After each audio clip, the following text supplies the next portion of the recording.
yang mudah-mudahan semuanya selalu berada dalam keberkahan. Dan juga para pejabat pemerintahan yang hadir, mudah-mudahan juga selalu berada dalam keberkahan. Dan tentu saja semua yang hadir di majelis ini, baik ibu-ibu, kakak-kakak, adik-adik, anak-anak, yang mudah-mudahan dirahmati dan dicintai Allah, disayangi dan disyafaati Nabi besar Muhammad sallallahu alaihi wa ala alihi wa sahbihi wasallam, insyaallah. Amin ya rabbal alamin.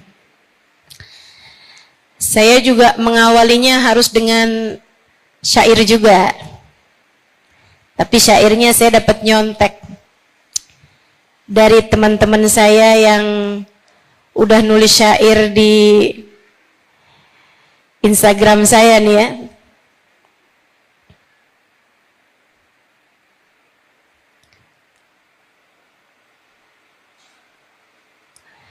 Ke pasar membeli baki yang paling besar. Mari kita ayunkan kaki mencari ilmu di tabligh akbar.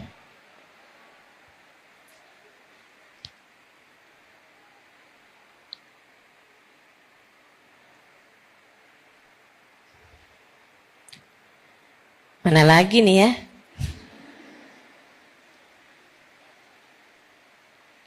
Saya nggak pinter lah bikin-bikin pantun.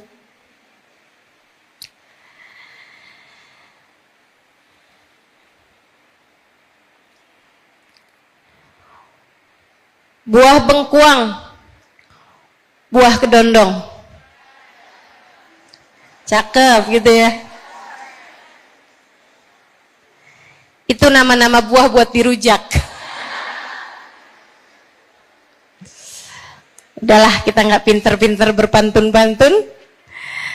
Kita akan bahas saja kajiannya, berdamai dengan takdir.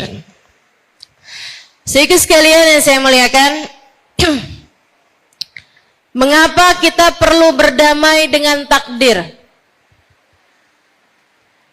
Satu, ini langsung aja nih ya, to the point.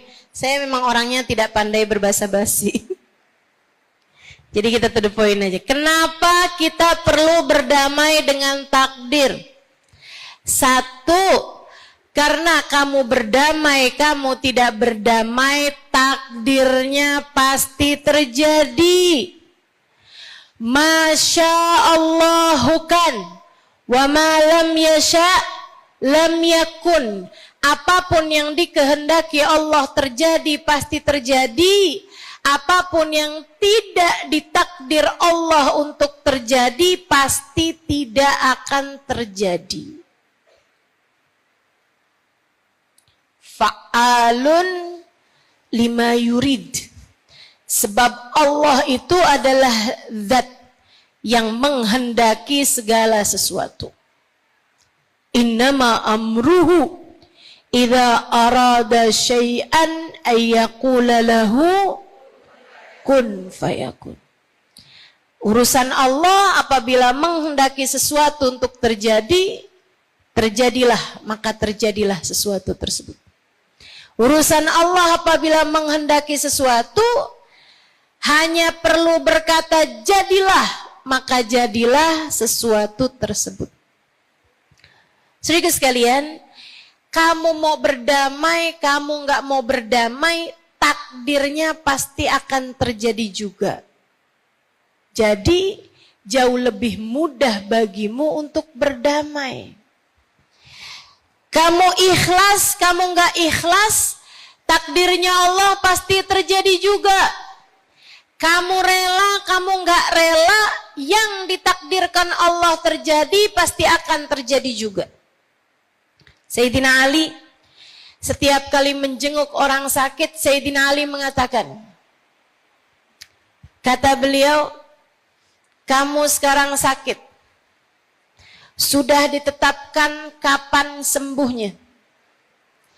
Jika kamu menjalani masa sakitmu ini dengan penuh keikhlasan, dengan penuh kedamaian, dengan penuh penerimaan, kamu akan keluar dari sakit ini dalam keadaan berpahala, dan Allah telah menggantikan dosa-dosamu dengan kebaikan.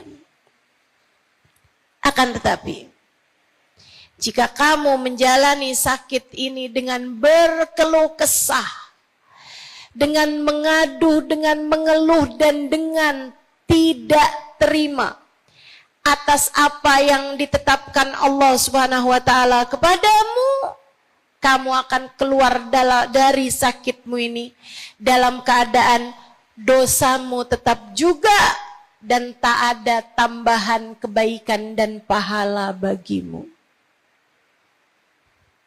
Pilih aja, enakan mana? Keluar dari takdir yang menurutmu buruk dalam keadaan berpahala, dalam keadaan terhormat, dalam keadaan mulia, ataukah kamu keluar dari keadaan burukmu tersebut, takdir burukmu tersebut, dalam keadaan kamu berdosa dan bahkan dosa-dosamu yang dulu-dulu tidak dihapuskan Allah Subhanahu wa taala. Serta bisa jadi Allah memandangmu dengan murka. Karena katanya Allah Subhanahu wa taala dalam hadis qudsinya, man radiya falahu ridha wa man sakhita falahu sukht. Siapa yang ridha dengan takdir Allah, Allah pun akan ridha padanya. Sementara siapa yang tidak ridha dengan takdir Allah, dia marah terhadap takdir Allah, Allah pun akan marah padanya. Maka kamu harus berdamai dengan takdir, seburuk apapun takdir tersebut terasa, sebab kamu damai, kamu nggak damai, takdirnya memang pasti akan datang juga. Bukan berarti kalau kamu marah Allah nggak jadi ngasih takdir buruknya tersebut. Kalau kamu ditakdir sakit, bukan berarti kalau kamu marah-marah, kamu nggak terima, kamu tidak berdamai, Allah nggak jadi ngasih kamu sakit atau segera memberikan kepadamu kesembuhan. Justru sebaliknya, siapa yang ridho Allah pun ridho, siapa yang marah-marah Allah pun murka padanya.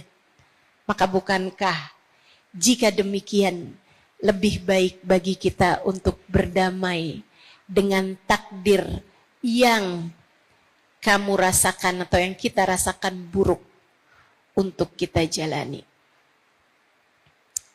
Kita perlu berdamai dengan takdir karena meskipun tidak berdamai sekalipun, takdir buruknya pasti terjadi juga. Jauh lebih enak kita damai, jauh lebih enak kita terima, jauh lebih enak kita ikhlas, kita rela, sehingga insya Allah ada banyak kebaikan, ada banyak pahala yang akan Allah Subhanahu wa taala berikan ketika kita berdamai dengan takdir-takdir kita. Yang kedua, kenapa kita perlu berdamai dengan takdir? Karena kita punya hidup harus kita jalani. Karena kita punya hidup harus kita jalani. Terus kamu kalau nggak damai dengan takdir, kamu mau apa? Bunuh diri? Teman-teman sekalian saya muliakan, bukankah hidup kita ini harus kita jalani? Maka kamu perlu berdamai dengan takdirmu, biar kamu dapat menjalaninya dengan cara yang baik. Kalau kamu tidak berdamai dengan takdir-takdirmu, kamu tidak berdamai dengan keputusan-keputusan Allah dalam hidupmu, kamu akan kesulitan menjalani kehidupan yang telah Allah Subhanahu wa taala berikan bagi dirimu. Kamu tidak mau berdamai dengan wajahmu misalnya. Kenapa ya? Ini hidung kok kayak kutil. Take satu.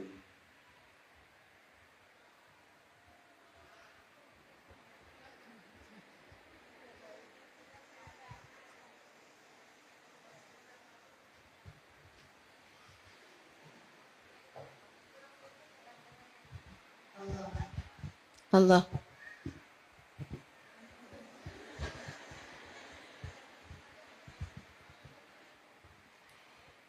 Allah. Inilah takdir saya.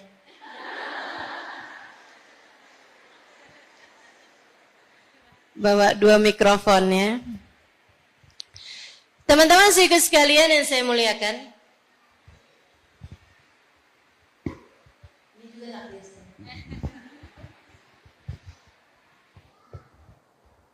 Sampai mana?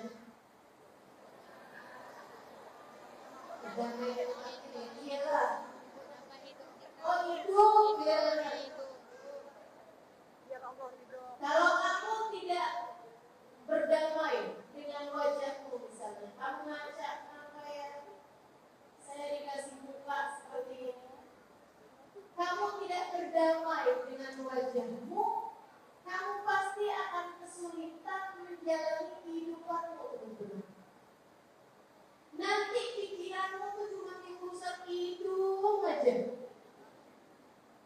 Gimana caranya biar hidung lebih mancung? Dari mulai dijepit jepitan jemuran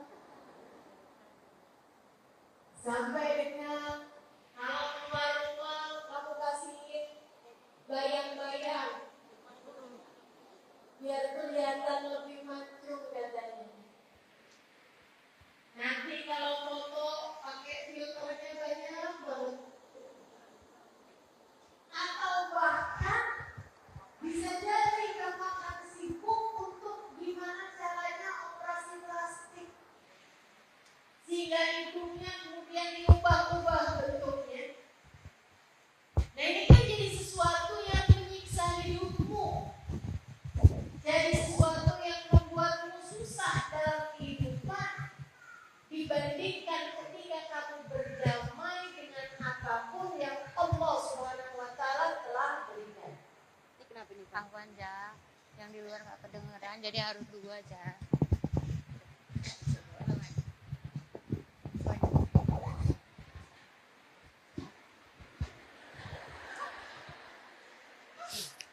Emang kalau takdir tuh nggak bisa nolak.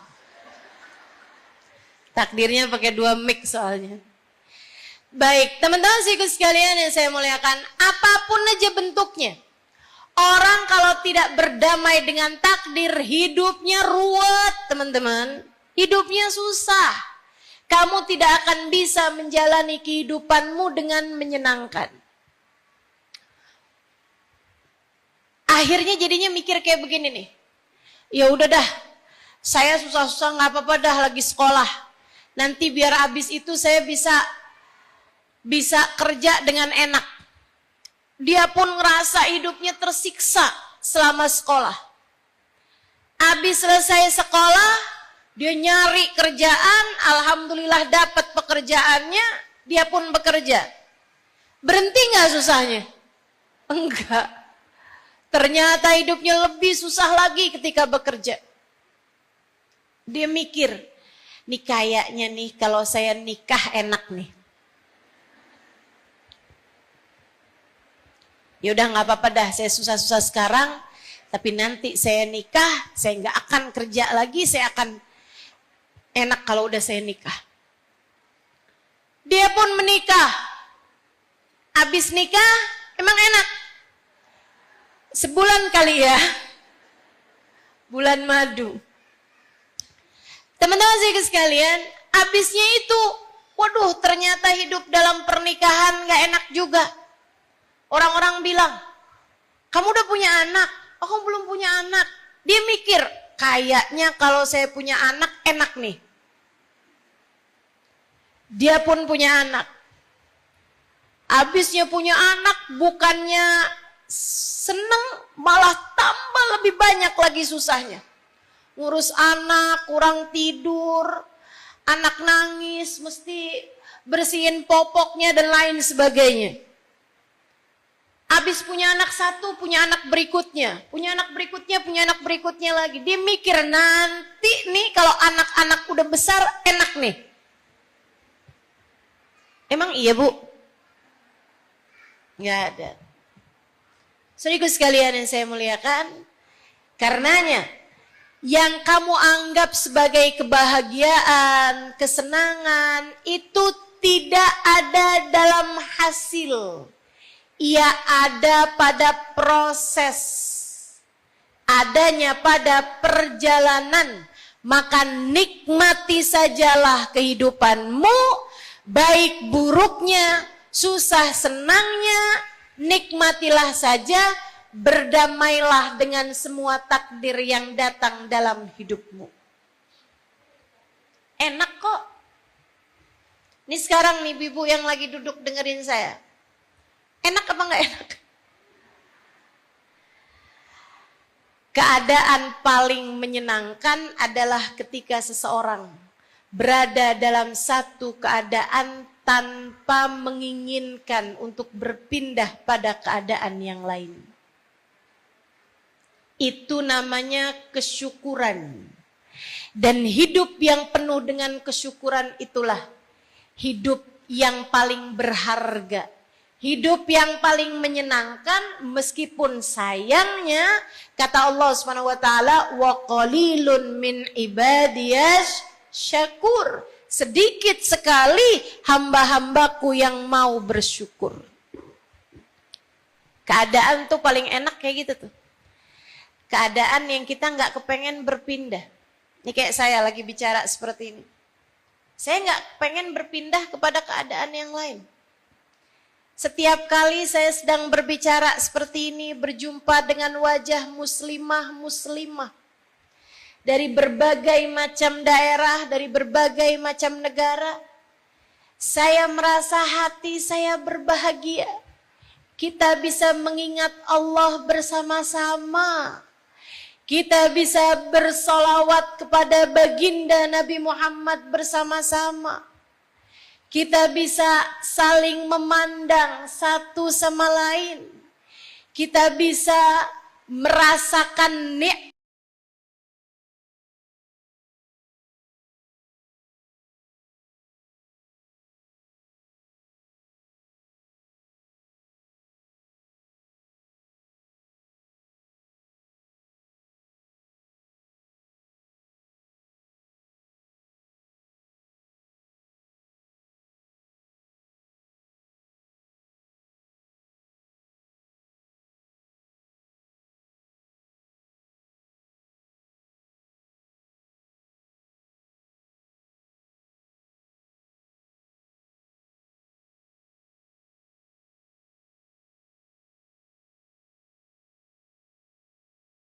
Kamu diberdirikan di posisi manapun, nikmatilah posisi itu. Syukurilah posisi itu. Karena sesungguhnya Allah Subhanahu wa taala akan selalu memberi kita yang terbaik bagi kehidupan kita ini. Saya ingat satu buah cerita. Pernah diceritakan oleh guru kami, Sayyidil Habib Umar bin Hafid, dalam salah satu kajian beliau. Ada seorang laki-laki, usianya sampai dengan kayak 30-an tahun, 40-an tahun gitu, belum datang-datang jodohnya. Dia kayak udah usaha juga gitu, udah hampir aja nggak jadi. Dia kayak segala macam usaha dia jalankan tuh nggak jadi-jadi gitu. Akhirnya dia pikir, kayaknya emang takdir Allah kayak gini nih buat saya nih. Ya udah dah. Dia pun juga tidak lagi meminta urusan jodoh karena dia pikir Allah pasti tahu yang terbaik bagi diri saya. Dia seorang pendakwah, teman-teman, di sebuah negara. Akhirnya dia doanya ganti.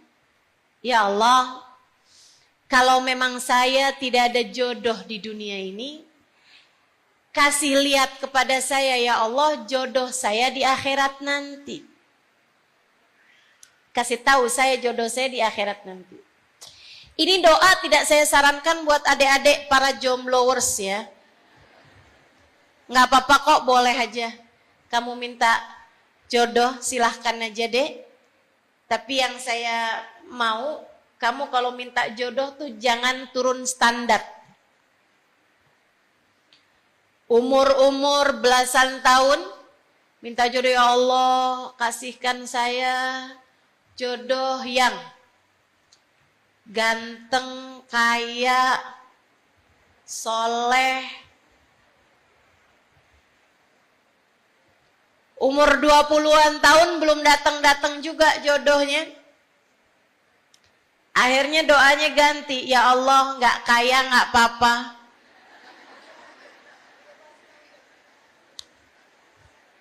Ya Allah nggak ganteng nggak apa-apa. Umur jelang-jelang 30-an tahun jodoh belum datang-datang juga. Ya Allah nggak soleh nggak apa-apa. Yang penting laki-laki ya Allah. Jangan gitu deh, jangan gitu. Atau misalnya kamu menurunkan standar gitu. Nih kayaknya nih saya doa urusan jodoh nggak ijabah-ijabah nih. Ya udah dah kalau gitu dah. Saya turunkan standar saya dengan cara saya pacaran dulu ah. Biar nanti kalau saya pacaran, cowok saya nggak bisa kemana-mana, jadi akhirnya dia terus bersama dengan saya. Nah itu jangan, itu namanya menurunkan standar. Atau kayak begini nih, kayaknya saya perlu deh datang-datang ke Mbah Dukun. Biar setiap laki-laki lihat saya langsung ikut gitu sama saya. Nah itu jangan, itu namanya kamu menurunkan standar. Jadi sekalian ini laki-laki ini nih doanya agak keluar dari standar ya. Dia bilang, ya Allah kalau memang saya tidak ditakdir berjodoh di dunia, ya Allah kasih tahu saya siapa calon istri saya di surga. Allah ijabah doanya, malam hari beliau bermimpi dikasih tahu nama istrinya di surga. Istri kamu Fulanah bintu Fulan al-Fulani di kota Riau, misal gitu. Di Pekanbaru, misalnya gitu. Sedikit sekalian, dia pun lagi ada dakwah ke daerah tersebut. Satu malam habis selesai dakwah beliau tanya, maaf nih, udah bubar orang, ada beberapa orang ditanya. Ada yang tahu nggak di sini Fulanah bintu Fulan al-Fulani? Nggak ada yang tahu ternyata. Besok harinya dia pergi berdakwah ke daerah yang lebih kampung lagi, lebih pelosok lagi, lebih pelosok gitu. Kalau itu kan sebelumnya dia di kota, nah sekarang di kampung. Dia tanya gitu. Habis selesai majelis kajian, ada nggak di sini yang tahu yang orang kenal namanya Fulanah bintu Fulan Fulan? Dia bilang, saya ada tahu tuh orang di kampung saya, Ustadz, Kiai, Syekh, namanya seperti yang kamu sebutkan tadi. Tapi rasanya kenapa ya kau bertanya tentang dia ini? Syekh tersebut menjawab, ya saya pengen tahu aja, pengen ketemu aja orang tersebut. Kenapa memangnya saya nggak pantas tanya tentang dia? Dia bilang perempuan itu adalah orang berkulit hitam, sangat buruk rupanya, dan seorang penggembala kambing tinggal seorang diri di sebuah lereng bukit. Boleh kasih tahu saya alamatnya? Kasih tahu alamatnya, besokannya dipergiin lereng bukit tersebut. Perjumpaan dengan calon istri di surga. Ini adik-adik jomblo langsung senyum-senyum nih. Kamu ngebayangin perjumpaan atau kamu ngebayangin jadi penggembala kambing? Dia pun jalan menuju ke lereng bukit tersebut. Sampai di sana, dia terheran-heran menyaksikan sebuah pemandangan ajaib. Dia lihat ada serigala sama kambing peluk-pelukan. sayang-sayangan. Padahal biasanya kambing akan lari setiap kali ketemu serigala dan serigala akan menerkam kambing. Ini depan rumahnya ada kambing sama serigala sayang-sayangan. Saya nggak tahu tuh pecariin kutu atau apa gitu. Yang pasti lagi lagi sayang-sayangan di luar rumah. Teman-teman sekalian, ketika memandang pemandangan tersebut, dia tahu apa yang terjadi. Apa itu? Kedamaian, rahmat Allah turunkan ke dalam rumah tersebut sampai menyebar kepada sekelilingnya hingga membuat bahkan serigala pun menjadi penuh rahmat dari sebab tertuluri rahmat yang ada di rumah tersebut. Bu, yang penting dalam hidupmu, kalau hatimu damai, kamu akan dapat menebarkan kedamaian kepada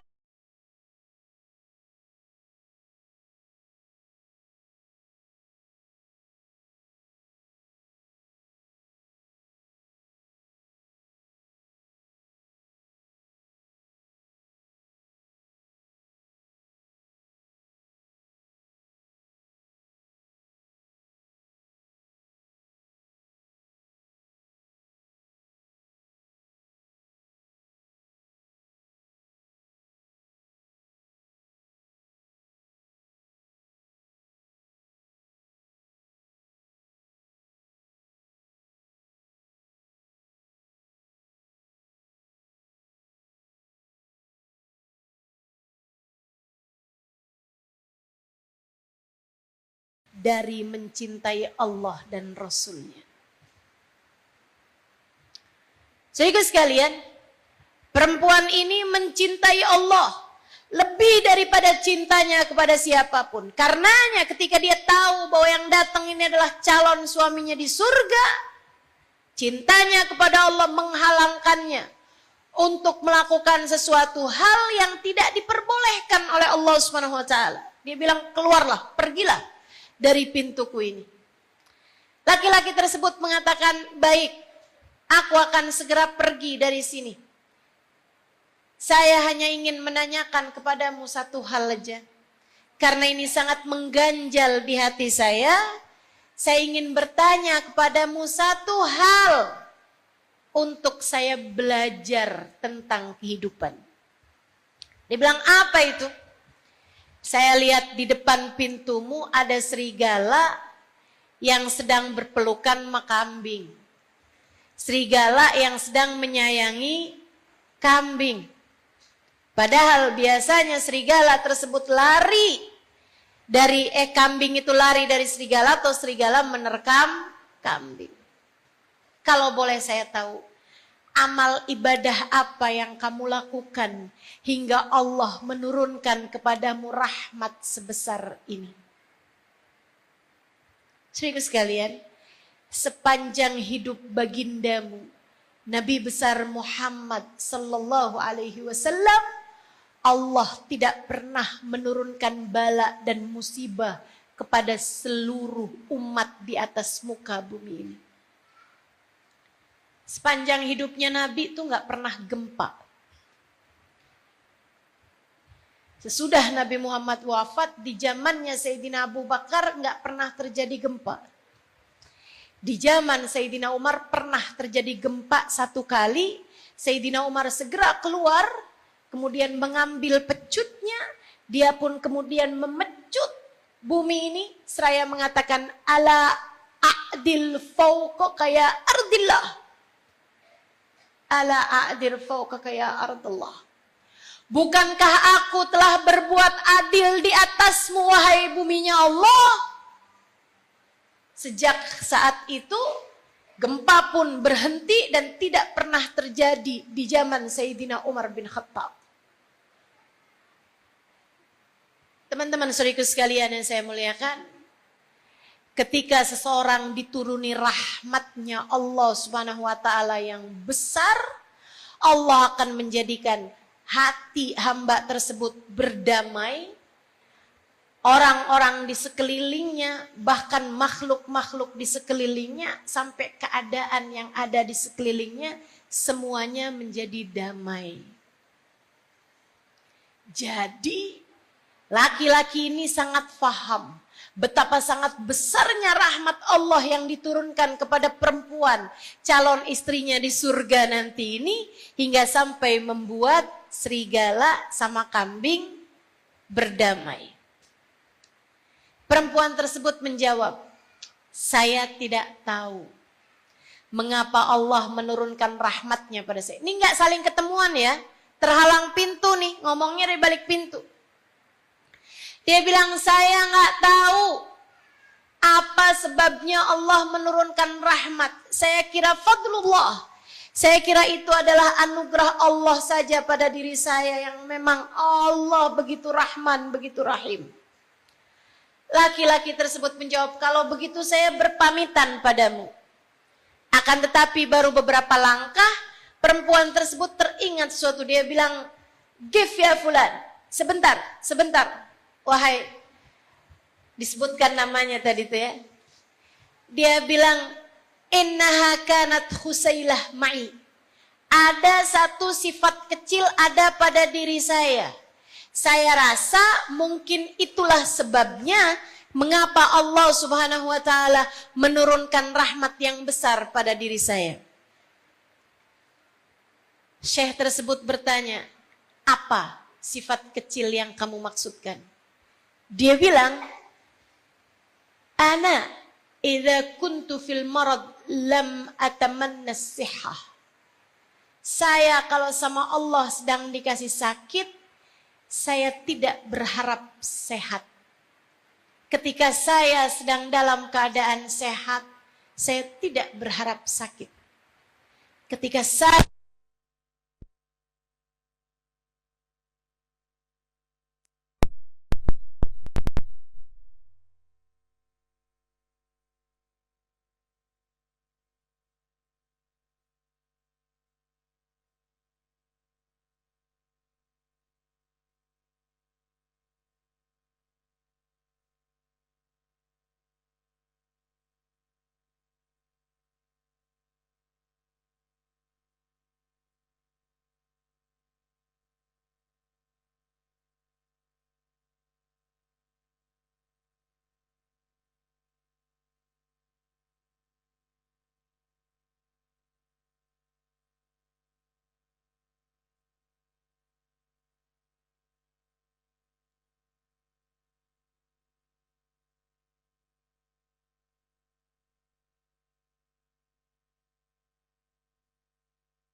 sebab teman-teman saudaraku sekalian, kamu harus berdamai dengan takdir. Sebab seburuk apapun takdir tersebut kamu rasa, ia pasti akan berlalu. Tak ada yang kekal di dunia yang fana ini, termasuk semua rasa yang kamu rasakan di dalamnya. Kamu lagi senang, sehingga sekalian ingat, senangmu sementara. Pun kalau kamu sedang susah, ingat, susahmu sementara. Kamu sedang sedih, ingat, sedihmu sementara. Kamu sedang kecewa, ingat, kecewamu juga sementara. Kamu sedang sakit, ingat, sakitmu juga sementara. Semua ada batas waktunya. Semua ada takaran-takarannya. Wa qaddarallahu takdira. Dan Allah Subhanahu wa taala telah mentakdirkan segala sesuatu. Kata Allah Subhanahu wa taala dalam Al-Qur'an, "Man yattaqillaha yaj'al lahu makhraja wa yarzuqhu min haitsu la yahtasib wa man yatawakkal 'ala Allahi fahuwa hasbuh innallaha balighu amrih qad ja'alallahu likulli syai'in qadra." Qad ja'alallahu likulli syai'in qadra. Allah telah menjadikan segala sesuatu ada takarannya, ada masanya, ada ukurannya. Berdamailah dengan takdirmu sebab semuanya sementara. Tak ada yang kekal untuk dunia yang fana ini. Termasuk sedihmu, termasuk lukamu, termasuk sakitmu, termasuk dukamu. Maka berdamailah dengan hal itu. Gak apa-apa. Tenang aja. Tenang aja. Lagi dikasih sakit, tenang aja, gak usah takut. Gak usah takut. Tenang. Ada waktunya kok. Lagi dikasih sulit, tenang, ada waktunya kok. Sedang berduka karena kehilangan orang yang kamu cinta, tenang. Duka itu juga ada waktunya. Ada waktunya. Gak apa-apa, biarkan mengalir sewajarnya. Semuanya ada waktunya. Sebagaimana teman-teman saudaraku sekalian, kamu kalau lagi dipuja, jangan terlampau senengnya kayak apa gitu. Biasa-biasa aja. Semuanya ada waktunya. Kamu sedang dicinta oleh seseorang, nggak usah terlalu berbunga-bunga sampai kamu merasa bahwa dunia ini kamu sama dia doang, yang lain ngontrak semuanya. Nggak usah, biasa-biasa aja. Rasa hati manusia berbolak-balik. Sesaat kamu dicinta, esok lusa bisa jadi kamu dibenci olehnya. Dunia tak ada yang kekal, tak ada yang abadi. Dunia ini sifatnya berbolak-balik. Ia seperti roda, teman-teman saudaraku sekalian. Sesaat kamu di atas, sesaat kamu di bawah. Demikian yang Allah sampaikan dalam Al-Quran. Wa tilkal ayyam nudawiluha bainan nas. Hari-hari hidup di atas muka bumi adalah putaran roda yang kami gerakkan kepada manusia. Sesaat di atas, saat di bawah. Kamu hanya perlu untuk tetap menjalaninya dengan damai, dengan rela, dengan ikhlas, dengan terima terhadap segala keputusan-keputusan yang Allah berikan dalam kehidupan kita. Bu, Dek, Nak, kamu kalau maaf nih, misalnya kamu nonton film. Ada adegan yang kamu gak suka. Ada adegan yang kamu takut. Misalnya kamu lagi nonton film horor. Ada adegan yang kamu takut. Apakah kamu memutuskan untuk keluar dari nonton film tersebut? Enggak. Enggak, kamu akan tetap nonton. Kenapa gitu? Karena kamu tahu, ini adegannya bentar lagi juga habis. Bahkan filmnya setakut apapun kamu, bentar lagi juga habis.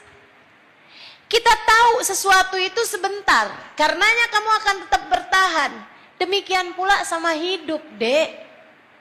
Hidup ini rasanya tuh semuanya ada sisanya gitu. Rasanya tuh semuanya ada waktunya, ada kadaluarsanya, bentar juga lewat. Bukankah dalam hidupmu kalau kamu ingat-ingat, kamu pernah menjalani masa-masa berat? Yang bahkan mungkin membuatmu hampir kayak, ya ampun berat banget sih, saya gak kuat nih kayaknya gitu. Tapi sampai dengan sekarang kamu masih hidup bukan?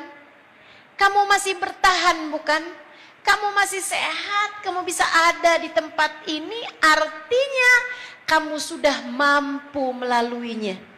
Dan artinya kesedihanmu waktu itu, lukamu waktu itu, hari beratmu waktu itu, semuanya berlalu. Semuanya berlalu. Maka sebagaimana kamu lihat, semua yang berat-berat itu berlalu. Dan saat ini kamu bisa melihatnya begitu, maka setiap kali datang yang berat-berat dalam hidupmu, ingat itu. Katakan pada dirimu, wahai hati bersabarlah, wahai hati berdamailah, ini semuanya akan berlalu. Tenanglah wahai hati, sabarlah wahai diri, ini semua pasti akan berlalu. Dan sebagaimana kamu kuat menjalaninya di masa lalu, kamu pun akan kuat menjalaninya di masa sekarang. Itu sebab 3 hal. Kenapa kamu perlu berdamai dengan semua takdir yang datang dalam kehidupan. Sekarang saya akan bahas gimana caranya biar hati lebih damai dalam segala ketetapan takdir yang Allah berikan dalam kehidupan kita. Saudariku sekalian yang saya muliakan, gimana ya biar kita bisa nih enak semua jalanin takdir. Walaupun kelihatannya kayak buruk banget gitu. Pengen tahu? Yuk kita pelajarin bareng-bareng. Yang pertama, kalau kamu kepengen hatimu biar lebih damai sama takdir yang datang dalam kehidupan, kamu perlu ingat hal paling penting. Penentu takdir itu adalah Allah. Innallaha ala kulli syai'in qadir. Sesungguhnya Allah yang menentukan takdir bagi segala sesuatu. Sungguhnya Allah yang maha berkehendak terhadap segala sesuatu. Sungguhnya Allah yang maha kuasa atas segala sesuatu. Takdirnya yang menentukan Allah, Bu. Takdirnya yang menentukan Allah, Dek.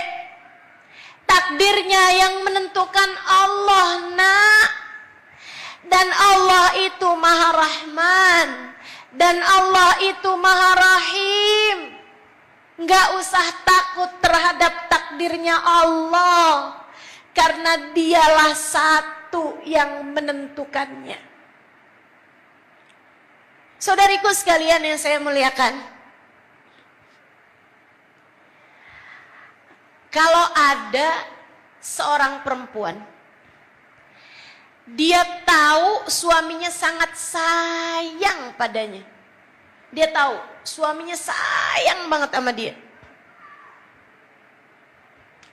Terus satu hari suaminya cubit dia gitu. Dia dicubit suaminya, kan sakit tuh. Suaminya nyubit agak sakit nih. Dia kan sakit tuh dicubit suaminya.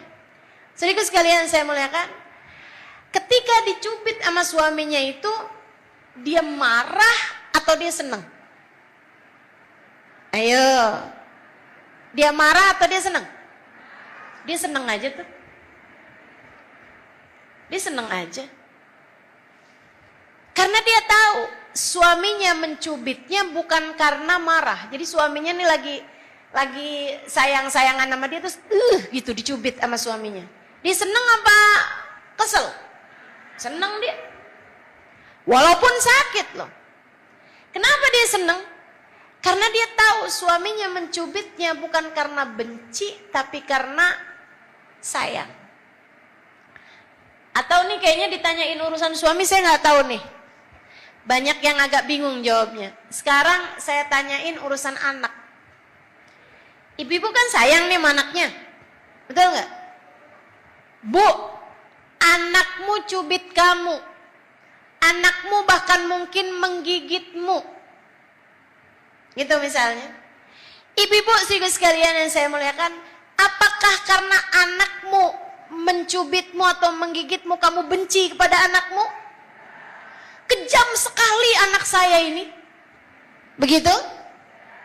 Atau kamu akan pelukin anak kamu gitu. Padahal dia menggigitmu, padahal dia mencubitmu. Kenapa kamu malah pelukin dia, cium-ciumin dia gitu? Karena kamu tahu anakmu mencubitmu, anakmu menggigitmu bukan karena benci, akan tetapi karena cinta, karena sayang. Kamu harus selalu ingat ini.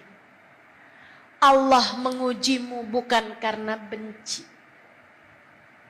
Allah mengujimu justru karena cinta. Tidak ada yang datang dalam kehidupanmu melainkan semuanya dari Allah. Sehatmu dari Allah, sakitmu dari Allah, kamu dipuja dari Allah, kamu dibenci oleh manusia dari Allah, kamu dipuja-puja seseorang, semuanya sejatinya dari Allah juga teman-teman. Bahkan tak ada daun jatuh melainkan dengan izin Allah. Tak ada burung terbang jatuh melainkan dengan izin Allah Subhanahu wa taala. Kamu bahkan tak bisa melangkah kecuali dengan izinnya. Tak ada apapun dan siapapun terjadi di atas muka bumi ini melainkan dengan kehendak darinya. Penentunya Allah, Bu. Penentunya Allah, Dek. Penentunya Allah, Nak. Dan kamu harus tahu, dalam takdir yang terlihat tidak menyenangkan bagimu itu, penentunya adalah Allah. Pengujinya adalah Allah. Maka saat kamu merasa berduka karena kehilangan orang yang kamu cinta, tengadahkan tanganmu dan berbisiklah padanya, Ya Allah, Ya Allah, Ya Allah. Aku tahu yang aku cintai telah kau ambil di sisimu. Ya Allah, aku tahu yang aku cintai telah kau ambil kembali di sisimu. Ya Allah, aku terima dengan apapun yang menjadi takdirmu. Sebab ku tahu semuanya adalah milikmu. Aku hanya meminta kepadamu satu. Ya Allah, meski sesiapapun meninggalkanku, aku berharap Engkau satu, tak pernah meninggalkanku.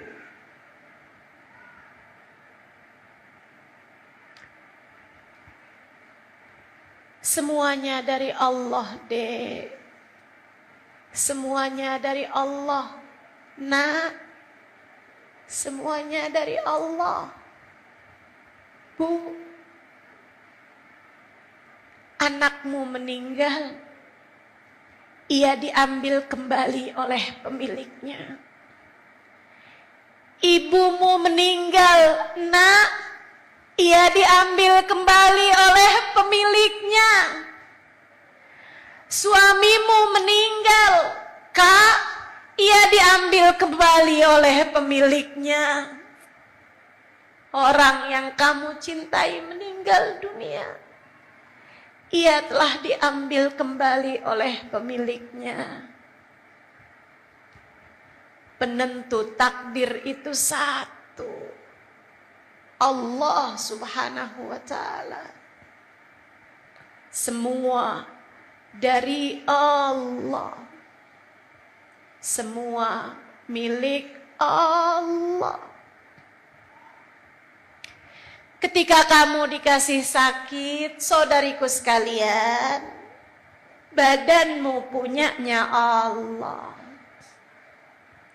Kamu tidak bisa mengendalikan dirimu sendiri. Badanmu sendiri di luar kendalimu. Karenanya sakit adalah cara Allah mengingatkanmu bahwa badanmu bukan milikmu, ia adalah miliknya Allah. Saat ada anggota tubuhmu yang sakit, sampaikanlah kepada dirimu, wahai diri, bersabarlah. Wahai diri, terimalah. Ia sedang dikendalikan oleh pemiliknya.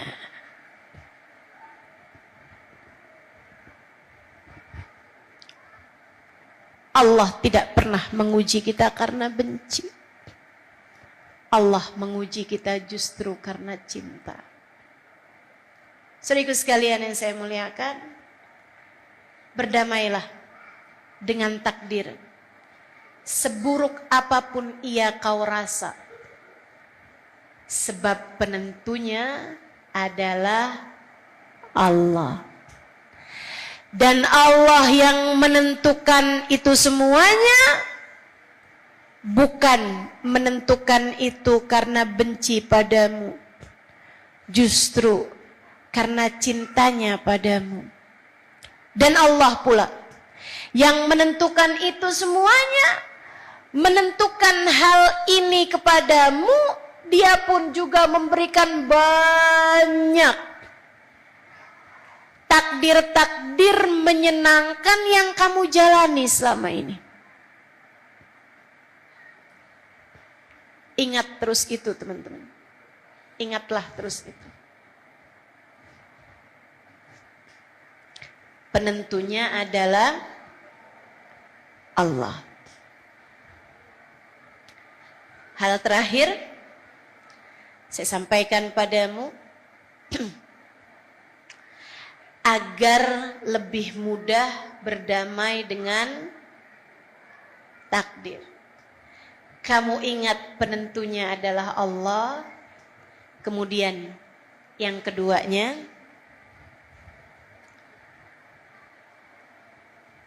tak ada takdir buruk. Yang ada adalah kesalahanmu.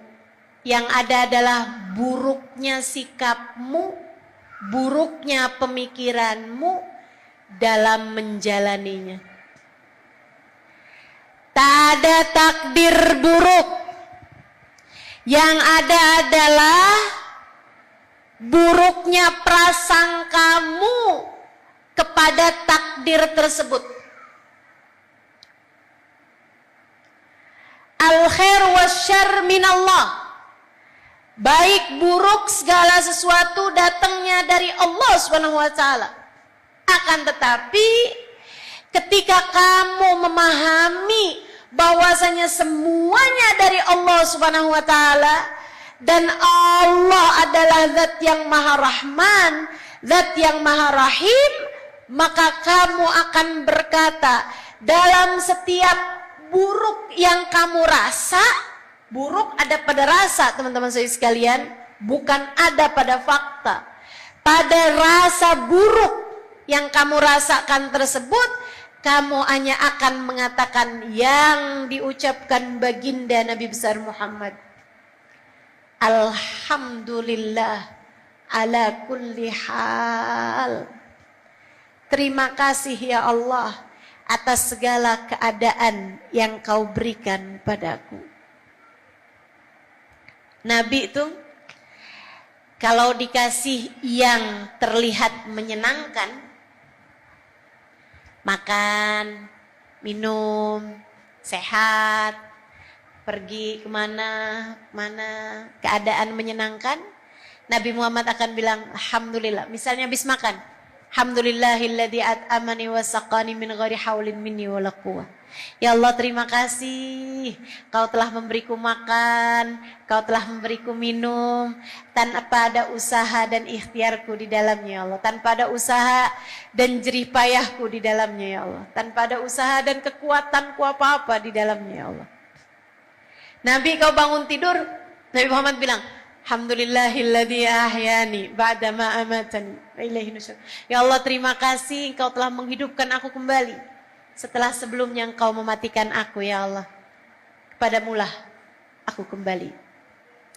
Nabi Muhammad berkata alhamdulillah, alhamdulillah, alhamdulillah, alhamdulillah. Ketika datang hal-hal yang terlihat tidak menyenangkan. Misalnya Nabi Muhammad dikasih sakit. Nabi Muhammad bilangnya apa? Innalillahi. Bukan. Nabi Muhammad ketika sakit bilangnya apa? Alhamdulillah ala kulli hal. Terima kasih ya Allah atas keadaan apapun engkau tempatkan aku. Masya Allah. Kenapa bisa alhamdulillah bahkan menghadapi buruknya takdir wahai Rasulullah? Mengapa? Seolah Nabi hendak mengingatkan kita saudariku sekalian yang saya muliakan, para umatnya, bahwasanya dari Allah Subhanahu wa taala kepada kita hamba-hambanya yang telah diizinkannya untuk mendapatkan iman dari sisinya. Untuk hamba-hambanya seperti kita yang diizinkannya untuk mengakui siapa Allah bagi kehidupan kita. Anta Rabbi wa ana abduk. Engkau ya Allah adalah Tuhanku dan aku ya Allah adalah hambamu. Nabi Muhammad seolah mengingatkan kita sekalian bahwasanya apapun yang datang dari Allah semuanya adalah indah. Kita perlu berterima kasih kepadanya. Bahkan saat sakit sekalipun, berterima kasihlah padanya. Saat sulit semacam apapun, berterima kasihlah padanya. Saat kamu diberi rezeki yang sangat terbatas sekalipun, berterima kasihlah padanya. Saat kamu sedang diberi luka, kehilangan semacam apapun, tetaplah berterima kasih padanya. Sebab sejatinya bagi kita orang Islam tak akan ada takdir buruk yang terjadi. Sekali lagi, yang ada adalah buruknya persangkaanmu kepada Allah. Sekali lagi, yang ada adalah buruknya penerimaan hatimu terhadap takdir tersebut. Sekali lagi, yang ada adalah buruknya rasa hatimu terhadap takdir tersebut. Andai kamu tetap berbaik sangka, andai kamu tetap bisa menjaga hati menghadapinya, niscaya kamu akan penuh dengan kesyukuran hidupmu. Saudariku sekalian yang saya muliakan, Allah itu dalam bahasa yang mudah nih, dalam perumpamaan yang mudah, saya sampaikan padamu teman-teman saudariku sekalian. Allah tuh mirip sama dokter yang paling handal, yang paling pinter, yang paling profesional misalnya, dan dokter itu adalah ayahmu sendiri yang sangat sayang padamu. Misal kamu tahu ayahmu sangat mencintaimu dan dia adalah seorang dokter yang sangat profesional. Ketika kamu datang padanya dengan kamu membawa penyakit-penyakitmu, apa yang dokter tersebut akan lakukan untukmu? Terkadang dia akan memberikan kepadamu pil-pil pahit. Kalau sudah enggak mempan lagi, kalau dirasa penyakitmu ini sudah begitu berat, dia akan menyuntikmu, memasukkan jarum pada tubuhmu, memasukkan obat-obat lewat jalur suntik tersebut. Bahkan kalau sudah penyakitmu sangat amat parah, sangat amat berat, sang ayah yang adalah seorang dokter profesional bisa jadi akan membuatmu berada di atas dipan operasi, di atas tempat operasi untuk kamu membelah, untuk dia membelahmu, untuk dia mengoperasimu, melukaimu, menyayat-nyayat tubuhmu, menjahit-jahit tubuhmu. Teman-teman saudariku sekalian yang saya muliakan, dan ketika itu terjadi padamu, bukankah kamu tidak akan pernah berkata, "Ayah, mengapa ayah sangat kejam padaku? Mengapa ayah berbuat seperti ini kepadaku?" Justru sebaliknya, kamu akan berkata kepadanya, "Terima kasih ayah, saya tahu ayah melakukan itu semuanya karena sayang dan berharap segala kebaikan bagiku." Allah begitu kepada kita saudariku sekalian. Jangan berburuk sangka. Allah begitu kepada kita. Sesaatnya diberi kepada kita pil-pil pahit dalam kehidupan. Ada orang-orang yang benci kepada kita, ada orang-orang yang berkata buruk pada kita.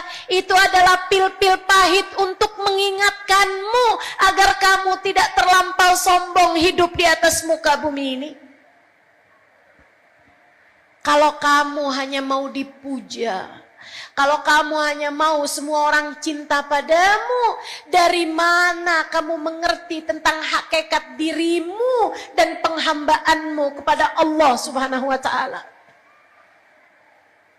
Kita perlu untuk dihina, mengingatkan kita kepada nilai kita yang sebenarnya. Kita adalah seorang manusia yang hina, kecuali jika kita berhasil menjadi seorang hamba yang menghambakan diri kita seutuhnya kepada Allah. Saat itulah Allah akan memuliakan kita. Teman-teman saudariku sekalian yang saya muliakan, terkadang Allah menyuntikkan kepadamu suntikan-suntikan yang menyakitkan, kejutan-kejutan yang menggalaukan hati, kehilangan orang yang kita cinta, atau apapun aja yang mengagetkan hatimu, untuk menyehatkanmu, untuk naikkan keimananmu, untuk mengingatkanmu bahwa kendali kehidupan tidak berada dalam kekuasaanmu. Pengendali kehidupan hanya satu, namanya Allah Subhanahu wa taala. Betapa seringnya kita merasa kehidupan sedang baik-baik saja, ketika kemudian hentakan ujian datang dalam kehidupan kita, ketika kemudian hentakan takdir datang dalam kehidupan kita. Saudariku sekalian yang saya muliakan, dokter yang menvonis kamu sekarang sudah berada dalam stadium 4 dari penyakit kanker misalnya gitu, adalah suntikan-suntikan yang Allah Subhanahu wa taala berikan dalam kehidupan kita. Mengapa begitu ya Allah? Mengapa harus saya ya Allah? Allah seolah mengatakan padamu, sebab aku mencintaimu. Sebab aku mencintaimu. Aku berharap engkau tertunduk penuh penghambaan kepadaku. Jika itu terjadi dalam hidupmu, aku akan bentangkan untukmu jalan-jalan memudahkanmu masuk surgaku. Selalu ada manis sesudah segala pahit yang kamu rasa. Allah memberikan itu semuanya justru karena cinta. Saudaraku sekalian saya muliakan. Dan terkadang ketika Allah melihat penyakitmu sudah begitu berat, Allah pun dengan terpaksa membaringkanmu di meja operasi. Allah pun dengan terpaksa memberikan hal-hal paling berat dalam kehidupan. Kamu menganggap hidupmu sudah tersayat-sayat. Kamu menganggap hidupmu sudah begitu berat. Itu semuanya adalah cara Allah untuk mengembalikanmu kepadanya. Karenanya saya selalu sampaikan kepada para istri yang ditinggalkan suaminya karena suaminya tertarik dengan perempuan yang lain misalnya, selalu saya sampaikan kepadamu, ketika hati suamimu berpaling darimu, itu adalah cara Allah mengulurkan tali cintanya padamu. Allah hendak mengenalkanmu dirinya yang dapat mencintaimu tanpa kenal waktu.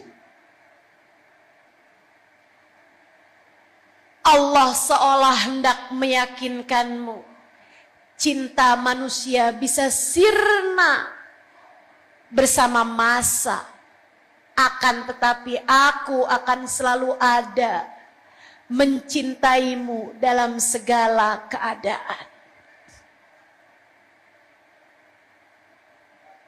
Saudariku sekalian yang saya muliakan, fahamilah, tak akan ada pernah takdir buruk dalam hidupmu. Yang buruk adalah persangkaanmu kepada Allah.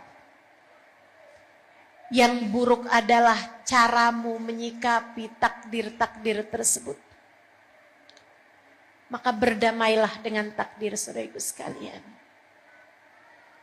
Andai kamu tahu apa yang Allah siapkan untukmu sesudah takdir-takdir buruk tersebut kamu rasa, andai kamu tahu, niscaya akan meleleh hatimu dengan cinta dan rindu kepadanya. Mari belajar untuk bisa menjadi hamba Allah yang solehah. Mari belajar untuk menjadi hamba Allah yang mengerti menghamba padanya. Mari belajar untuk mencintai Allah Subhanahu wa taala. Mari, semoga Allah Subhanahu wa taala menjadikan kita hamba-hamba yang mengerti berdamai dengan takdirnya. Wassallallahu ala sayyidina Muhammadin wa ala alihi wa sahbihi wasallam. Bifadli subhana rabbika rabbil izzati amma yasifun. Wassalamun alal mursalin. Walhamdulillahi rabbil alamin. Semoga dapat mengamalkan ilmu ini ila hadratin Nabi Muhammad sallallahu alaihi wasallam. Al-Fatihah.